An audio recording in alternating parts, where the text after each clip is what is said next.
అంత దమ్ము ధైర్యం ఏంటి? మీ అంత దమ్ము ధైర్యం ఉన్నట్లయితే ఆర్మీలో చేరి దేశ సేవ అయినా చేసేవాడిని, రాజకీయాల్లో చేరి ప్రజాసేవ అయినా చేసేవాడిని, లేదంటే పవన్ కళ్యాణ్ లా నక్సలైట్లలో చేరి ఏదో ప్రజా ఉద్యమం అన్న చేసేవాడిని.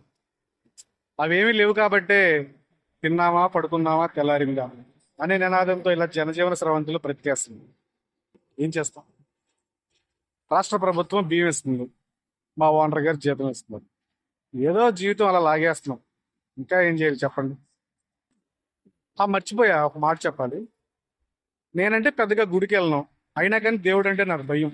ఆ, మీరు రెగ్యులర్గా వెళ్తానే ఉంటారు కదా, మీకు దేవుడు అంటే భయం లేదా?